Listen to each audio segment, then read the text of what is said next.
Hello, नमस्कार विद्यार्थियों।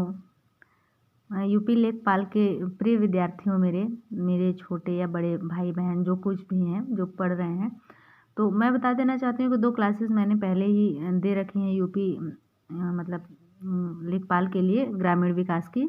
उसमें मैंने मतलब ओवरव्यू दिया है या छोटी-बड़ी जो बातें हैं जो हमें जानना बहुत ज़रूरी है, उनके बारे में पढ़ाया है। अब आज से हम लोग उत्तर प्रदेश के लिए राजस्व प्रशासन पढ़ेंगे, स्पेशली उत्तर प्रदेश के लिए राजस्व प्रशासन। तो उसमें क्या है, अब हम यहाँ से देखते हैं कौन सबसे बड़ा है, कौन उससे छोटा है, कौन उससे छोटा। तो सबसे बड़ा राज्य होता है, राज्य से छोटा मंडल होता है, मंडल से छोटा जिला होता है, जिला से छोटा तहसील होता है, तहसील से छोटा खंड होता है, खंड से छोटा ग्राम या गाँव होता है। तो राज्य का मुख्य कौन होता है? राजस्व या मुख्य सचिव। मंडल का जो मुख्य अधिकारी होता है मंडलायुक्त। जिलों का जो जिलाधिकारी होता है वो जिलों का मुख्य क्या होता है? जिलाधिकारी होता है। तहसील का तहसीलदार, खंड का नायब तहसीलदार और गांव का लेखपाल। आप लोग लेखपाल की परीक्षा देंगे तो राज्य में थोड़ी ना जाके बैठेंगे, गांव में ही बैठेंगे। हालांकि मेहनत से जब इंसान ईमानदारी से और मेहनत करके जो भी स्थान पाता है, जो भी सीट पाता है, वो उसके लिए इंद्र के जो इंद्रासन होता है, जो स्वर्ग का राज होता है, वो उससे भी बड़ी होती है। आप लोग मेहनत करके जब पढ़ेंगे और पढ़ने के बाद जब आपको लेखपाल वाली वो लकड़ी वाली कुर्सी मिलेगी तो लगेगा अब दुनिया में इससे अच्छा आसन कुछ है ही नहीं। हालांकि इस आसन से भी अच्छा एक आसन होता है माँ का गोद। तो वो तो अब माँ की गोद में तो बैठ नहीं रहे, तो बड़े हो गए, तो अब माँ के गोद से तो बड़ा कुछ नहीं होता, लेकिन अपनी मेहनत से पाई गई चीज़ की खुशी ही कुछ और होती है। अब राजस्व प्रशासन में जिले के प्रमुख अधिकारी, जिलाधिकारी। अब देखिए राजस्व प्रशासन में जिला का प्रमुख अधिकारी क्या होता है? जिलाधिकारी, डीएम, जिसको हम डीएम कहते हैं। फिर सहायक जिलाधिकारी है, एडीएम है, फिर परगनाधिकारी है, फिर तहसीलदार है, फिर नायब तहसीलदार है, फिर कानूनगो है, फिर लेखपाल या राजस्व विभाग का सबसे छोटा अधिकारी। अच्छा, ये प्रश्न आता है कि राजस्व विभाग का सबसे छोटा अधिकारी कौन होता है? तो राजस्व विभाग का सबसे छोटा अधिकारी कौन होता है? लेखपाल होता है। ठीक है, अब हम पढ़ते हैं लेखपाल या पटवारी से संबंधित। हमने बच्चों पहले ही लिख के रख लिया है। क्यों? क्योंकि अगर हम लिख के पढ़ाने लगेंगे, क्योंकि बोर्ड में तो पढ़ा नहीं रहे हैं कि हम लाइव आके पढ़ा रहे हैं, हम जब क्लास रिकॉर्ड करके पढ़ा रहे हैं, हम लिख के पढ़ाएंगे तो बेवजह का समय खराब होगा आपका। और समय बहुत ही इम्पोर्टेंट है, सबसे कीमती है इस दुनिया में तो समय, क्योंकि एक बार जो समय गया वो लौट के नहीं आता। बाकी चीज़ें तो एक बार मिलने की भी उम्मीद होती है। तो हम लेखपाल और पटवारी, लेखपाल पटवारी के बारे में हम पहले ही पढ़ चुके हैं। लेखपाल या पटवारी मतलब गांव स्तर का सबसे छोटा अधिकारी होता है। एमपी वगैरह में ना पटवारी भी कहा जाता है। लेखपाल अपने यूपी बिहार में लेखपाल कहा जाता है और एमपी में पटवारी कहा जाता है। हालांकि एमपी में कानूनगो भी होते हैं। तो हम देखते हैं कि ये गांव में रह के करते क्या हैं। मतलब आप लोग अपना भविष्य देख रहे हैं कि जब आप लोग लेखपाल बन जाएंगे तो क्या क्या करना पड़ेगा, ये आप लोग देखे रहिए, पहले से जाने रहिए कि क्या क्या हमें करना पड़ेगा। ठीक है, तो ये मत समझिए कि हम लेखपाल का काम पढ़ रहे हैं, ये समझिए कि हम अपना काम पढ़ रहे हैं कि हमको पढ़ के जब हम लेखपाल बन जाएंगे तो हमको क्या करना पड़ेगा। तो ये समझ के पढ़ेंगे तो आपको बहुत अच्छे से, अरे सिलेक्शन तो होना ही है, पढ़ेंगे तो सिलेक्शन होगा कैसे नहीं। सिलेक्शन ऐसा थोड़ी है कि हमको कुछ और अलग से करना है। हम पढ़ रहे हैं, मेहनत से ईमानदारी से पढ़ रहे हैं, तो हमारा सिलेक्शन तो निश्चित है। तो हम अपना भविष्य का कार्य पढ़ रहे हैं, तो हमारा भविष्य का पहला कार्य क्या होगा? भूमि संबंधित कागजात या भू अभिलेख अपने पास रखना। वाह, क्या बात है। लोग नोट रखते हैं, रुपया पैसा रखते हैं। आप जो ज़मीन होती है उससे रिलेटेड जो कागज़ पत्तर होते हैं, जो रिकॉर्ड होते हैं, वो सब अपने पास रखेंगे। ठीक, गांव की, ठीक, ना कि शहर की। गांव की जितनी भी ज़मीन है, कौन ज़मीन किसके पास है, कितनी ज़मीन कहाँ है, कहाँ क्या कैसे, ये सब हिसाब आपके पास होगा, वो भी उसके सारे कागजात आपके पास होंगे। दूसरा कार्य है भूमि की पैमाइश करना। ठीक, तीसरा कार्य है लेखपाल या पटवारी के पास उस गांव का नक्शा होता है जिसके आधार पर वह भूमि के जोत के प्रकार को निर्धारित करता है। अब इसकी भाषा क्या है भैया, ये तो बड़ा कठिन भाषा लिख दिया। ऐसा लिख रहा है कि लेखपाल की परीक्षा न दे भाषा देख के, हमारा तो मन ही हो रहा है। खैर छोड़ो, हम लोग पढ़ रहे हैं ना तो अच्छे से पढ़ेंगे। जो लेखपाल, जैसे आप जिस गांव के लेखपाल बनेंगे, ठीक, तो उस गांव का नक्शा, अरे हम भारत देश के निवासी हैं तो भारत का नक्शा पढ़े हैं आप ना, वर्ल्ड का नक्शा भी पढ़े हैं। जैसे भारत का नक्शा होता है, पूरे राज्य का नक्शा होता है, जैसे यूपी का नक्शा होता है, वैसे आपके गांव का भी नक्शा है। तो वो नक्शा होता है लेखपाल के पास। नहीं तो नक्शा नहीं होगा तो कैसे जानेगा? पता चला दूसरे के गांव में घुस गया, कह देगा अरे ये हमारी ज़मीन है, हमारे गांव की ज़मीन है। पता चला तनख्वाह की जगह लाठी चार्ज हो गया, वहाँ का लेखपाल भिड़ गया, अबे तुम्हारी हिम्मत कैसे हुई मेरे गांव में घुस जाने को? ज़बरदस्ती कहेगा नहीं मेरी ज़मीन है, ये नक्शा नहीं होगा तो दूसरे की ज़मीन को अपना बता देगा ना, तो नक्शा होना तो बहुत ज़रूरी है। तो जो खेत के जोत के प्रकारों को निर्धारित करता है कि यह जोत के प्रकार मतलब कि किसकी कितनी ज़मीन कहाँ पर है। जब नक्शा होगा तभी तो जानेगा। अरे जब भारत का नक्शा होगा आपके पास तभी तो आप देखेंगे कि यूपी की सीमा कहाँ से लगती है बिहार के साथ, या एमपी की सीमा कहाँ से लगती है छत्तीसगढ़ के साथ, या सभी राज्यों की सीमा कहाँ से लगती है, या पुदुचेरी कहाँ है, आपका दिल्ली कहाँ है, लद्दाख कहाँ है। ये सब चीज़ें हम नक्शा के हिसाब से तो देखोगे। वही चीज़ यहाँ भी कह रहे हैं, कोई तोप थोड़ी ना मार रहा है, बस उसको पढ़ते चलिए, समझते चलिए। इसका चौथा काम है ग्राम सभा की संपत्ति पर अवैध कब्जे से संबंधित मामलों को जिला अधिकारी को सूचित करना। ग्राम सभा की संपत्ति यानी जो गांव की संपत्ति है अवैध कब्जे से, अरे आजकल यही तो हो ही रहा है ना, अवैध कब्जे मतलब उसके नाम पर रजिस्ट्री नहीं है, जिसने उस पर कब्जा बनाया हुआ है उस पर रजिस्ट्री नहीं है। जैसे पहले क्या होता था, बहुत सी ज़मीन खाली पड़ी रहती थी तो लोग वहीं पे जाके अपना बाउंड्री करके वहीं पे रहने लगते थे, कुछ दिनों बाद कहते थे, वो अवैध कब्जा कहलाता था। तो मतलब जबरन किया गया कब्जा, तो वो उससे संबंधित मामलों को क्या करता है, वो जिलाधिकारी के पास पहुंचाता है, जाके चुपचाप से जिलाधिकारी के कान में फूंक आता है, अरे जिलाधिकारी साहब, डीएम साहब, वहाँ पे तो उस आदमी ने इतना अवैध कब्जा किया हुआ है, इतनी ज़मीन का अवैध कब्जा किया हुआ है। हालांकि मैं आप लोगों को ये नहीं सिखा रही हूँ कि आप लोग घूसखोरी करें। बहुत से ऐसे लोग होते हैं जो बड़े बड़े जो पैसे वाले लोग होते हैं ना, तो जो लेखपाल होता है कि उसको धमका के या कि उसको रुपया दे के पटाए रहते हैं कि जिलाधिकारी को ना जाके बता नहीं पाए, वो कब्जा हो जाए, रजिस्ट्री वगैरह करवा के गाँव के नक्शा में दिखा देते हैं। हालांकि ये सब काम इनलीगल है, नहीं करना चाहिए। लेकिन जो लेखपाल का कार्य है वो हम बता रहे हैं आपको कि लेखपाल का ही काम है कि वो अवैध जो जिसने भी कब्जा किया है, जितना भी कब्जा किया है, इस बात की जानकारी वो डीएम को दे जाके। अब इसका पांचवा कार्य है ग्राम सभा ऐसे सभी मुकदमों से संबंधित सूचना एकत्र करना तथा उससे संबंधित कार्रवाई करना जो ग्राम सभा का है। अरे गांव से संबंधित जितने भी मुकदमे हैं, मुकदमे मतलब किसी की ज़मीन के बंटवारा का मुकदमा चल रहा है, किसी की कोई अवैध कब्जा किया उसका मुकदमा चल रहा है, जितने भी मुकदमे हैं उनको सब इकट्ठा करता है, उनकी जानकारी लेता है कि कहाँ कहाँ क्या मुकदमा। अरे गांव का लेखपाल है, गांव का नक्शा उसके पास है, गांव की बुराई करके चुगली कर रहा है, जाके बिना जानकारी रहे चुगली करेगा तो वहाँ से डीएम नहीं डांट के भगा देगा, वक्त तुमको आता जाता कुछ नहीं, जानते नहीं हो, को झूठे आके किसी का नाम दे रहे हो। अब पता चला गाँव में एक मुखिया साहब हैं, अवैध कब्जा उन्होंने किया है, उसने बता दिया है कि नहीं दूसरे ने किया है, तो पता चला दूसरा वाला तो नहीं बोलेगा। अब इसी का अगर उल्टा हो गया कि कब्जा किसी और ने किया है, नाम चला गया मुखिया साहब का, तब लेखपाल साहब का क्या हाल होगा समझ सकते हैं आप लोग, तुमने मेरा नाम कैसे दे दिया।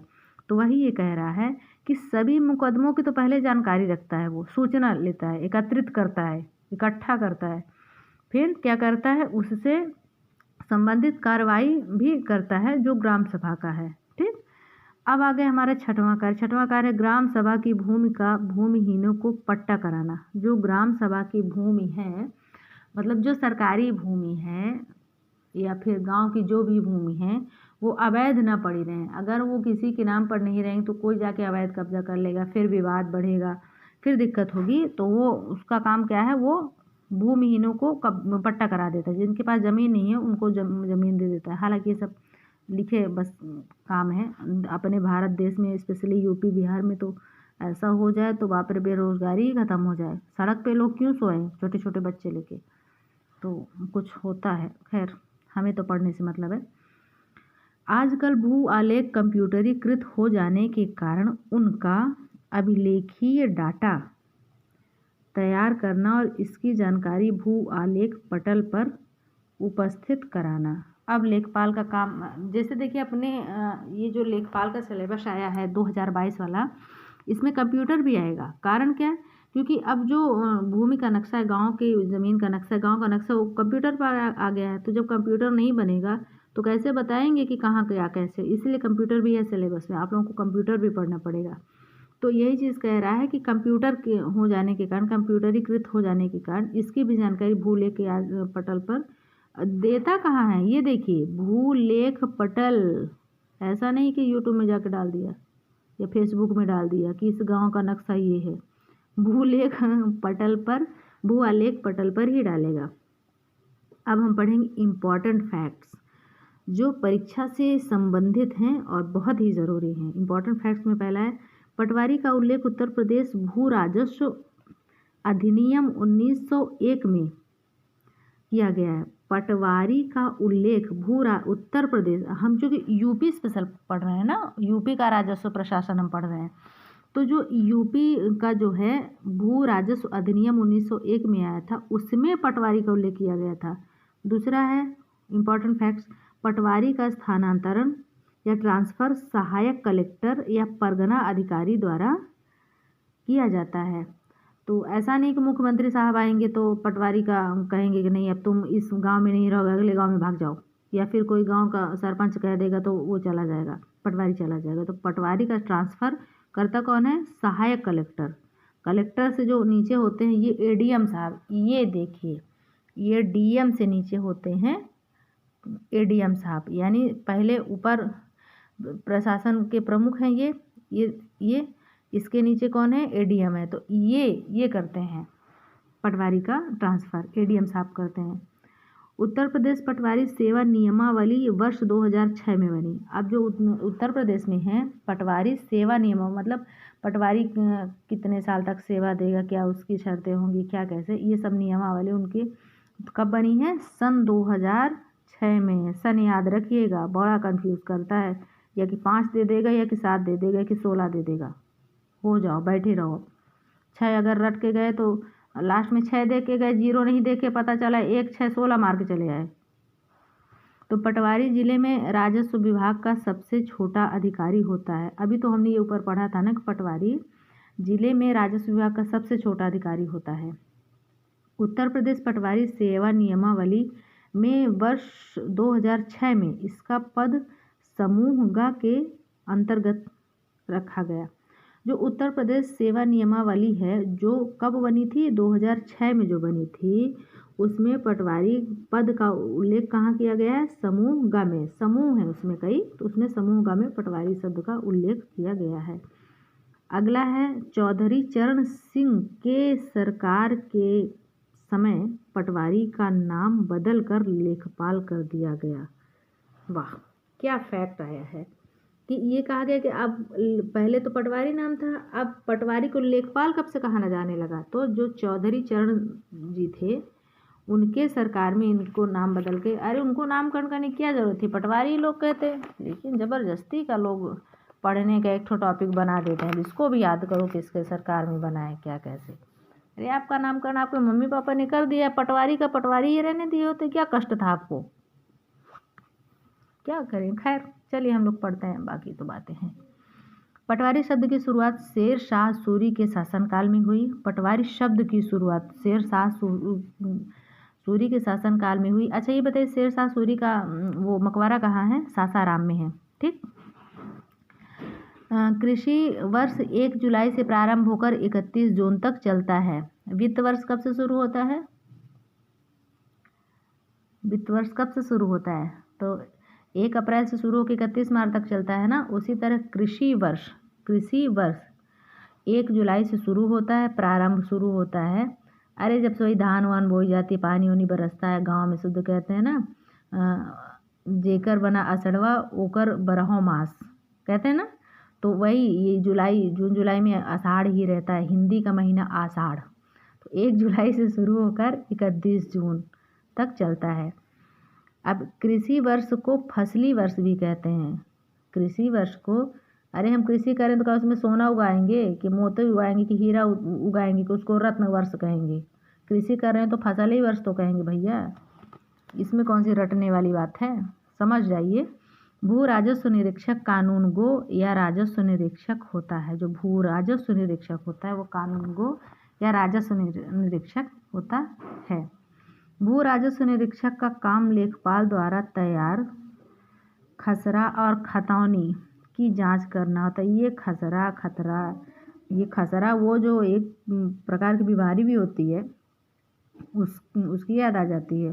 तो भू राजस्व निरीक्षक जो होता है, जो कानूनगो होता है, कानूनगो ही तो भू राजस्व निरीक्षक होता है। तो उसका काम क्या होता है? लेखपाल ही तैयार करता है, खसरा और खतौनी की जांच करता है। तहसील स्तर पर भू राजस्व का प्रधान अधिकारी तहसीलदार होता है। तहसील स्तर पर भू राजस्व का प्रधान अधिकारी तहसील का तो तहसीलदार ही तो होगा, लेखपाल थोड़ी ना वहाँ जाके बैठेगा कि डीएम साहब आके बैठ जाएंगे। जो जहाँ का है वो वहीं तो रहेगा।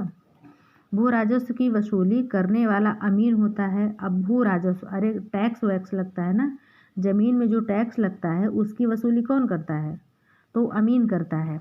अच्छा ये बताइए, जो कलेक्टर शब्द है, कलेक्टर शब्द क्यों बना? अंग्रेजों के शासनकाल में पता है इन्होंने कर मतलब जो टैक्स वैक्स होता था ना उसको वसूलने के लिए कलेक्ट यानी इकट्ठा करने को ही, करने वाले को ही कलेक्टर कहते हैं। तो वो अब सब हर गांव में हर घर में थोड़ी नहीं इकट्ठा करने आएगा, तो वही चीज़ है।